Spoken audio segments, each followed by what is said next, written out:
So today we are going to study some other phylums. So we'll start with the phylum Mollusca. Now this is the second largest animal phylum. Okay. We have also learned about the largest phylum, that was Arthropoda, in the previous class. Mollusca are terrestrial or aquatic, that is, they can be marine as well as freshwater. Now they are having organ system level of organization. Okay, so here you will able to see various organ system formation, and they are having organ system level of organization. They are bilaterally symmetrical, means their body can be divided into two equal halves only in one plane. Okay, they are triploblastic. They are having all the three germ layers, that is ectoderm, mesoderm and endoderm, and they are coelomate animals, means they are having a true cavity that is lined by mesoderm and it is present between the body wall and the gut wall. Now their body is covered by calcareous shell and it is unsegmented. Okay, the body is covered with the help of calcareous shell, you have to remember that, and it is unsegmented. Now distinct characteristics of this mollusca are they have a distinct head, muscular foot and a visceral hump. They also have a soft and spongy layer of skin, okay, which is known as mantle over the visceral hump. The space between this hump and the mantle is called the mantle cavity, in which feather-like gills are present. So the basic design is they are having a distinct head, muscular foot and visceral hump. Okay, but they are having a soft and spongy layer of skin which will form a mantle over the visceral hump. Now the cavity between the hump and the mantle is called the mantle cavity, and in which feather-like gills are present. Now they have respiratory and excretory functions. Okay, these feather-like gills will have respiratory and excretory functions. The anterior head region has sensory tentacles. Okay, and the mouth contains a file-like rasping organ for feeding called radula. Okay, rasping organ means the organ which will help to tear something or cut something. Okay, so the mouth contains a file-like rasping organ for feeding called radula, and they are usually dioecious, means the sexes are separate, unisexual and oviparous, egg laying with indirect development. That means the larval stage will be very different from the adult stage, and the larval has to undergo a process which is known as metamorphosis to look like the adult. Okay, so the examples of mollusca are Pila, Pinctada, that is the pearl oyster which forms the pearls, Sepia, cuttlefish, Loligo, that is squid, octopus, that is the devilfish, Epilysia, sea hare, Dentalium, tusk shell, and Chaetopluro, that is chiton.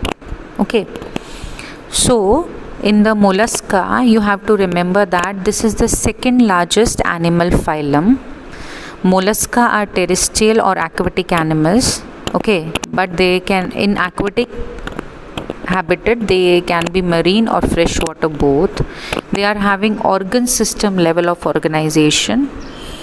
They are bilateral, symmetrical, triploblastic and coelomate animals. Body is covered by calcareous shell and is unsegmented. So what are the basic characteristics of this mollusca? One is the body is covered with calcareous shell, unsegmented, and they are having a distinct body design, that is a distinct head, muscular foot and visceral hump is present. A soft and spongy layer of skin also forms a mantle over the visceral hump. Now the space between the hump and the mantle is called the mantle cavity, and the pearl formation takes place inside this mantle cavity, and it also has feather-like gills which will help in respiration and excretion. The anterior head region also has sensory tentacles.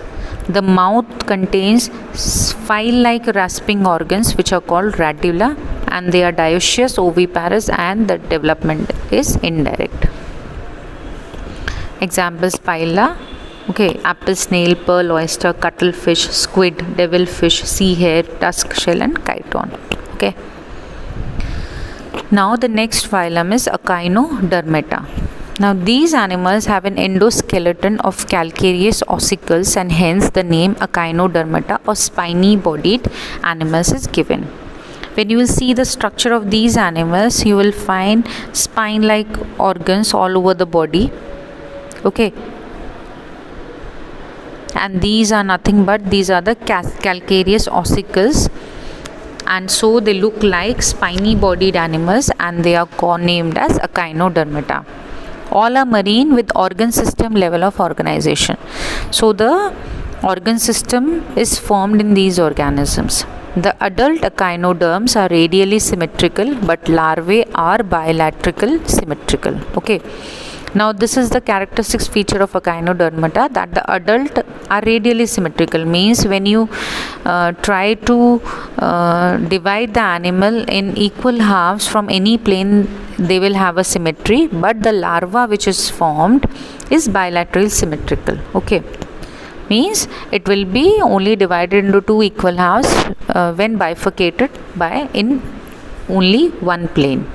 They are triploblastic, that means they are having 3 germ layers: ectoderm, mesoderm and endoderm, and they are coelomate animals. They are having a true cavity between the gut wall and the body wall. Now digestive system is complete with mouth on lower side and anus on the upper side. Okay, so we can call that they are having 2 openings, so the digestive system is complete. The most distinctive feature of echinoderms is the presence of water vascular system. Okay, in Porifera we learned that they were having a water transport system in which the water entered through ostia, gathered into the spongiocele and then moved out through the osculum. Here also a water system is present, but this is a water vascular system which helps in locomotion, capture and transport of food and respiration. An excretory system is absent. Okay, sexes are separate, means they are dioecious animals. Reproduction is sexual and fertilization is usually external. Development is indirect with free swimming larvae. Okay, we saw in the previous point that the larvae is bilateral symmetrical and echinoderms, the adult, are radially symmetrical. So from here only we can remember that they are having a different looking larval stage, and so the development will be indirect. Examples are the Aeschyalus, that is starfish, Echinus, sea urchin, Antedons, sea lily, Cucumaria, sea cucumber, Ophiura, that is brittle star. Okay, so once again we'll discuss the characteristics of the phylum Echinodermata. These animals have an endoskeleton of calcareous ossicles. Okay, the endoskeleton of these animals, the whole body, internal of the body or the skeleton of these animal is made up of calcareous ossicles, and from there only the name came, that is echino means spiny bodied animals, Echinodermata. Derma means skin, so they are having calcareous ossicles on their skin.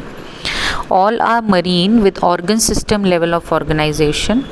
The adult echinoderms are radially symmetrical, but larvae are bilateral symmetrical. They are triploblastic and coelomate animals. Digestive system is complete with mouth on the lower side and anus on the upper side. The most distinctive feature of echinoderms is the presence of the water vascular system, which will help in the locomotion, capture and transport of food and respiration.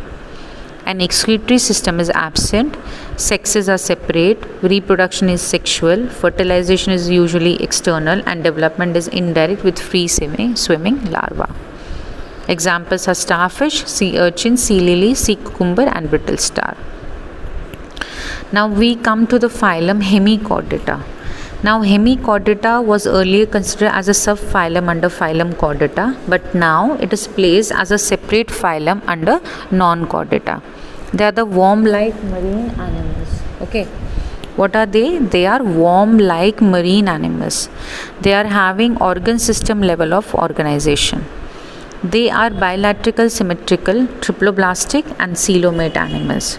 The body is cylindrical, as you can see in the diagram, and is composed of an anterior proboscis, a collar and a long trunk. Okay, so the anterior portion will be the proboscis, then this other neck-like region is the collar, and it is the long trunk.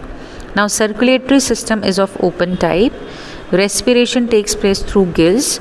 Excretory organ is the proboscis gland. The gland which is present helps also in the excretion. Okay, sexes are separate, fertilization is external, and development is indirect. Example, melanoglossus and sacaloglossus. Okay. Now this phylum was earlier, the Hemichordata was earlier considered as a subphylum under the phylum Chordata, but now it is placed into a separate phylum under non-Chordata, that is Hemichordata. Okay, they are worm-like marine animals. They are having organ system level of organization, means organ systems are formed in these organisms. They are bilateral symmetrical, means their body can be divided into two equal halves in only one plane. So you can see here in the diagram, when you divide the body like this, you will get two equal halves. But when you divide the body in this way, you will not get two equal halves. So only in one plane they will be divided into equal halves. Okay, now they are triploblastic animals having three germ layers: ectoderm, mesoderm and endoderm, and coelomate animals, that is having they are having a cavity between the gut wall and the body wall. Now the body is cylindrical, you can see in the diagram, with anterior proboscis or collar and a long trunk. Circulatory system is of open type, means the cells and the tissue will directly bath into the blood. Okay, it will not have vessels which will coordinate to form a closed system. Respiration will take place through gills. Excretory organ is the proboscis gland. Okay, excretory organ is nothing but the proboscis gland which will be present in the proboscis organ. Sexes are separate, that means they are dioecious animals.